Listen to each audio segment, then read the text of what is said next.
Medicine.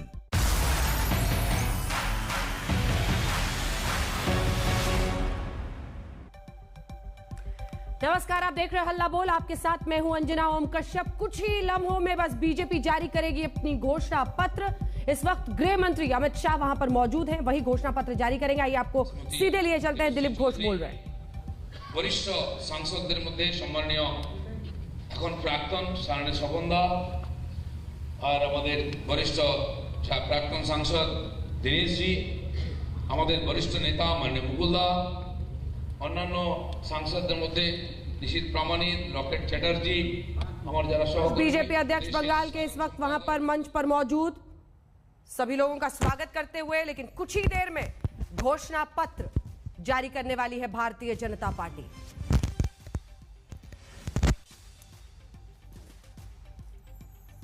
जिसे अब BJP संकल्प पत्र कहती है, क्योंकि बीजेपी का यह कहना है कि घोषणा पत्र में सिर्फ घोषणाएं हो जाती हैं, हम संकल्प लेते हैं कि जो हम वादा कर रहे हैं उसे पूरा करेंगे। और वही अब से कुछ देर में जारी करते हुए आप देखेंगे गृह मंत्री अमित शाह को। 3 स्तर पर भारतीय जनता पार्टी और टीएमसी की यह लड़ाई है, जिसमें आज प्रधानमंत्री ने एक बार फिर से जमकर वार किया। उन्होंने कहा कि स्कीम से चलती है बीजेपी और स्कैम से चलने वाली पार्टी का नाम है टीएमसी। यानी स्लोगन वॉर, वो स्लोगन वॉर जो हम देख रहे हैं। आइए आपको सीधे लिए चलते हैं। अनुपम मिश्रा हमारे सहयोगी इस वक्त हमारे साथ जुड़ रहे हैं। कुछ ही देर में अनुपम, घोषणा पत्र जारी, 3 स्तर पर यह पूरी लड़ाई हो रही है। एक तो हिंसा की वो जंग जो हम लगातार देख रहे थे, स्लोगन वॉर, और अब वो घोषणा पत्र जिसे बीजेपी संकल्प पत्र कहती है। अनुपम जी बिल्कुल, संकल्प पत्र अभी थोड़ी देर में ही अमित शाह पढ़ना शुरू करेंगे, बताना शुरू करेंगे क्या क्या मुख्य बातें हैं। लेकिन इनमें जो मुख्य बातें रहने वाली हैं उनमें काफी कुछ ममता बनर्जी का जो हमने देखा संकल्प पत्र टीएमसी का, उसमें काफी कुछ जोर दिया गया है।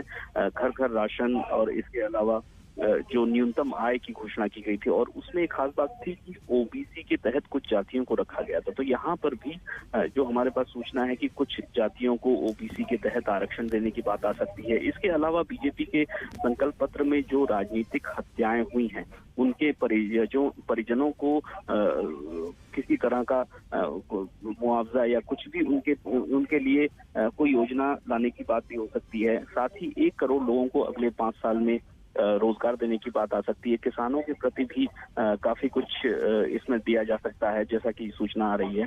इसके अलावा जंगल महल और उत्तर बंगाल, इन दोनों जगहों के लिए कुछ खास पैकेज हो सकते हैं, क्योंकि ये दोनों जगहें पिछले बार जब 2019 के चुनाव हुए थे तो बीजेपी को भारी सफलता इन दोनों जगहों से ही मिली थी। उत्तर बंगाल की लगभग सभी सीटें बीजेपी ने जीती थी, जंगल महल की लगभग सभी सीटें बीजेपी ने जीती थी। तो यहाँ पर जो समीकरण है उनके मुताबिक यहाँ पर कुछ खास पैकेज दिए जा सकते हैं। उत्तर बंगाल और जंगल महल दोनों ही जगहों पर पर्यटन की संभावनाएं काफी ज्यादा हैं, तो इस पर भी जोर दिया जा सकता है। अगले 5 सालों में छात्रों के लिए क्या क्या किया जाएगा, इस पर भी काफी कुछ आने वाला है। तो इन्हीं सब मुद्दों पर फिलहाल जो घोषणा पत्र आने वाला है केंद्रित रहने वाला है खासतौर पर। अंजना बिल्कुल, और अनुपम हम तस्वीरें वहीं की दिखा रहे हैं अपने दर्शकों को।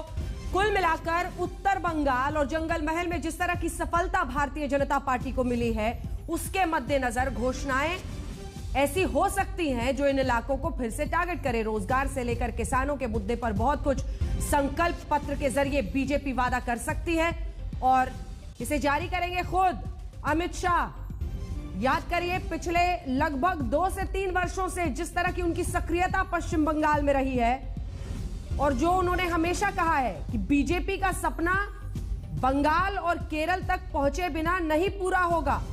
पूरी ताकत झोंकती हुई भारतीय जनता पार्टी।